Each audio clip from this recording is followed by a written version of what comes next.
What is up, Flick fans, and welcome back to my channel. Today we are talking Steven Spielberg, and why do a Steven Spielberg countdown by myself when I could just have my friend, my pal, my companion from college, a film lover. We studied film together in college. This is Mike Jones. Mike Jones! So Mike, you are new to this channel. Tell us a little bit about yourself. Well, I graduated from the same university as you, which is Morehead State University. Yep. And we had the same degree and went to the same classes, and we worked on a bunch of projects together. Yes, we did. A bunch of 48-hour film challenges, and I'm an aspiring director, cinematographer, more along the cinematographer. He's but really good at it. It comes like a little bit of control freak, so that's why I feel like I have to be a director, because whenever I see something, I'm just like, don't do it that way. Don't do it that way. Mike Jones knows a lot about movies. We go to movies together frequently. When you see me do a review by myself, I usually watch the movie with Mike, and this guy knows, like, I don't know very much. I just like talking about stuff. No, This guy knows a lot about film. So I know a lot about the films that I like. You know more about films in general, and I really appreciate that, because if you ever just had a third eye view on what we were doing, we would watch a movie for 2.5 hours, Yes. and then we spend an hour and a half in the parking lot talking about random movies, about movies that are coming out, talk about your channel, just anything. Yeah. We spend just as much time in the parking lot talking about movies as we do watching the actual movies themselves. yes, this guy knows so much, and I'm so glad to have him on my channel. Today we are talking Steven Spielberg. So what I thought we would do, I'm going to do my top 5. Mike is going to do his top 5. I thought that it would be a lot easier if we just go, what Steven Spielberg movie do we love? The movies that touch us the most. Let's jump right in. What is your number 5? My number 5 movie is a very nostalgic one. Okay. I've loved it ever since I was a little kid. Every time I watch it, it makes me so happy. And it involves a little bit of ticking and talking and a guy without a hand. And if you haven't figured it out yet, it is Hook. Nice. That is so interesting. It has Robin Williams in it. It has Rufio. It was a nice bend on the original Disney tale, but then it just had that Spielberg magic to it. Yes. And only he could do something like that and make it so beautiful. Yeah, I agree with you. I think Hook is one of those movies that when it first came out, I don't think critics embraced it as much as they should have. And now looking back on it, there are so many people out there that will tell you that Hook is a great film. It's one of those films I think even gets better with age. Yes. And you look at Robin Williams' performance in there, it is simply magical. I think that's my favorite thing about a Steven Spielberg movie is the magic. Mike, that's a really good number 5. Magic Mike. Magic Mike. You bastard.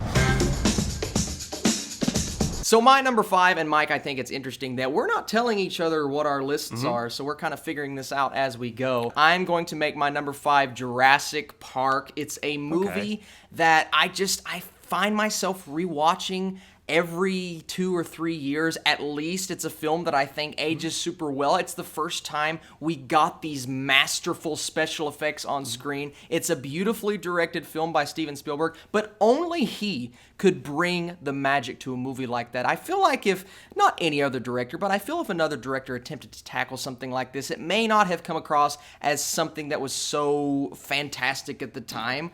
I want to use the word special. Yeah, Like, there's a lot of different ways that you can film different scenes and different reveals and stuff like that. But Spielberg himself made that movie special. Yes, absolutely. And it's something that all around, you look at the cast, you look at the way that it feels when you're watching it, and then you hear that score.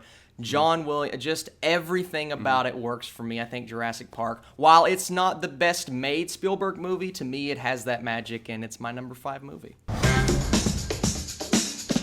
I have probably the biggest shocker that'll be on my list. I'm going to go with Jaws as my number 4. Ooh, interesting. Okay. Because, without a doubt, it is one of the biggest cinematic masterpieces that are out there. If you go and you watch it, you are just completely immersed in this little town and their problems with the shark attacks and everything that goes on. And there is nothing you can say about the score or the acting or the special effects and how like amazing you can see. People have said that already. The reason I have it at number 4 and instead of number 5 or number 1, as a lot of you probably think it should be, is because I watched it later in life. I didn't watch it. I watched it for the first time about 3 or 4 years ago. Really? That's Yes. interesting. Okay. Yes, just I've always seen snippets, and everyone's seen the clip of the dun dun. Yeah. Everyone's seen that, but I wasn't really into movies until like I really got to college. Like I'd always loved movies, but never really got into it. And just for that reason alone, it felt a little bit dated to me, just a tad bit. It's a tad bit Okay, dated. yeah, But I this, understand but I love the entire movie and its entire world that it builds. And there's nothing else that can top Jaws on its own besides the 3 that I have in front of it. And that's just because I watched them growing up. Well, that's a great reason. I'm going to refrain my thoughts because it's a little bit higher up on my list, but Mike, that's a great movie to have on your list, and there's nothing wrong with it being at number 4. The top 5 is a very prestigious thing, and I'm sure we love all the movies in our top 5. So, Mike, that is a solid number 4.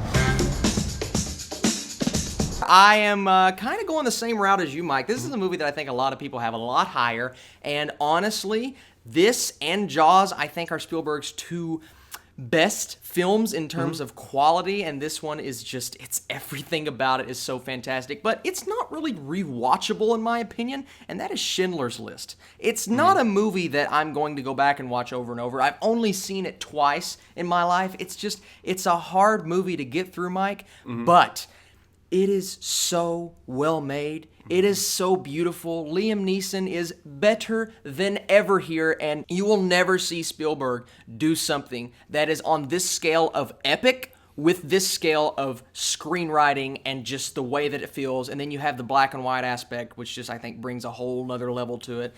Schindler's List is a rough watch, but if you guys have never seen it, it's a movie that you need to watch, and I really love it. It should be higher, but we're doing favorites, like I said, Mike. So Schindler's List is my number 4. And if you guys want to see it, it is currently on Netflix right now. Is it really? Yes, it is. I It's didn't on there. even know that. Yeah, a lot of Spielberg movies are actually on there. Right Oh, now. wow. So Okay. go check it out on Netflix or anywhere that you can watch it. You need to watch Schindler's List if you are a movie lover. Yes.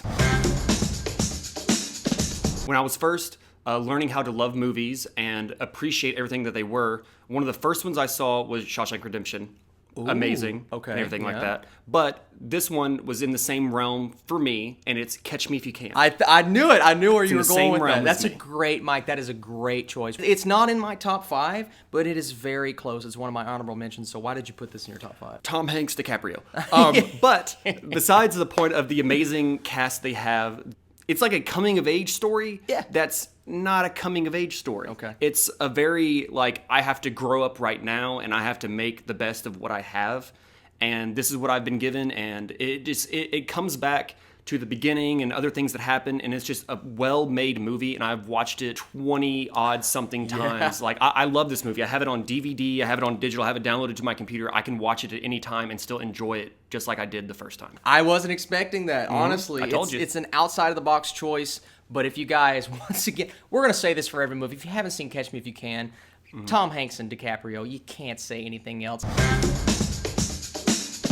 My number 3 is a film that I think everybody expected to be on this list. It's a movie that I think some people could have higher, some people could have lower. I had some trouble putting this one on because The Last Crusade is a great Steven Spielberg movie, but I have to go with Raiders of the Lost Ark. I have to because I love the adventure aspect of Indiana Jones. I love Harrison Ford as Indiana Jones. And while I think the more that I watch The Last Crusade, it kind of creeps up on Raiders, I have to put Raiders in my top 5. And it's just a film that's going to live on in everyone's hearts. I got this one early, so I feel like if I would have waited and watched Raiders of the Lost Ark, it probably wouldn't be in my top 5. But it got to me early on in life. I watched it, I believe, the first time when I was 7 years old, and it just really stuck with me. You see yourself in Indiana Jones going on that adventure, and it's a great looking movie. It's a great sounding movie. Once again, the score is something that I could point out in every Steven Spielberg movie, and the special effects for the time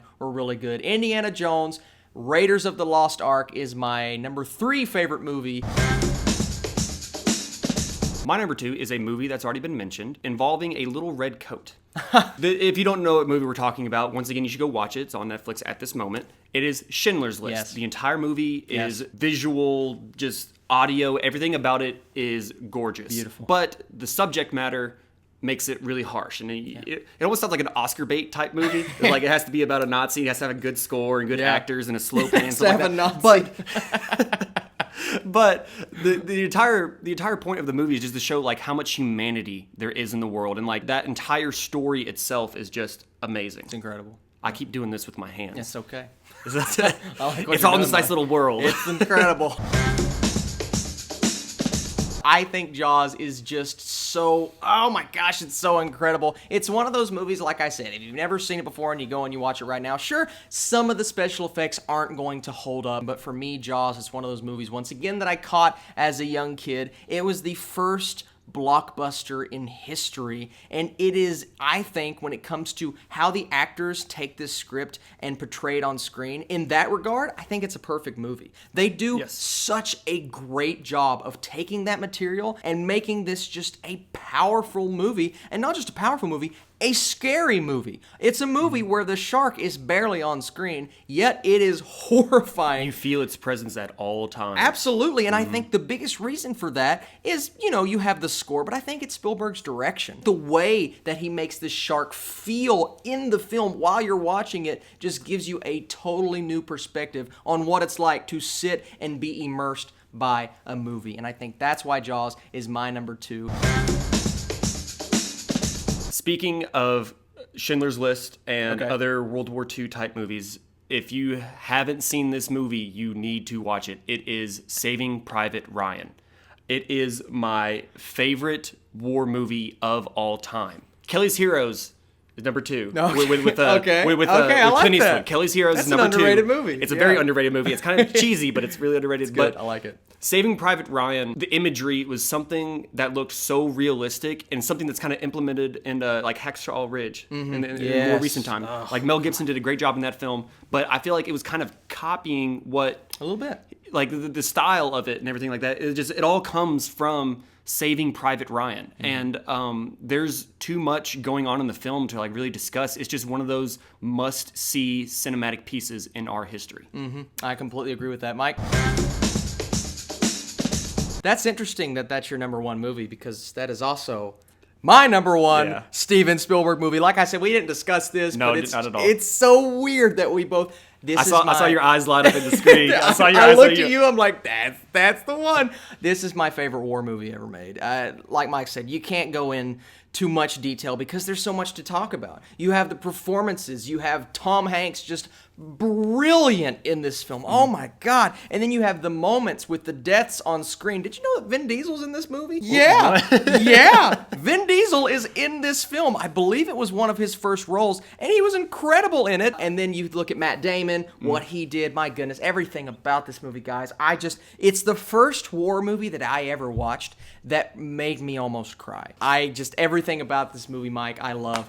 His number 1, my number 1. Wow, I can't believe we had the same number 1. Well, I figured it was a bit on your list, but then like I was thinking you were gonna throw.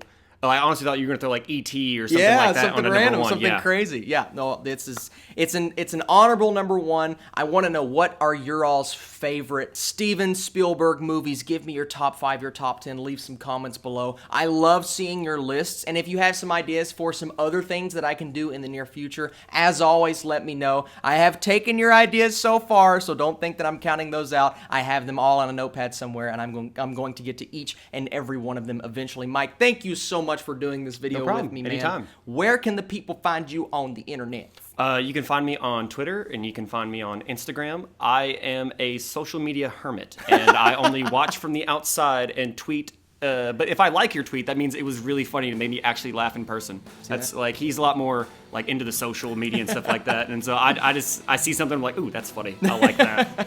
You're one of those Twitter, like, you follow all these like meme pages and you're like, I like that. It's like, oh, that was funny. Or there's something just so terribly wrong and you're just like, man, I can't help but laughing. Favorite. That's what the internet has become, guys. So thank you so much for watching this video. I had a blast with you, Mike. Thank you for doing this, man. It really was so much fun. I love Steven Spielberg. He's got some great films. Like I said, if you want to see my full list, check the link in the description. And we will catch you later. Anything else you want to say, Mike? I'm good. Should we kiss? Okay. Come on!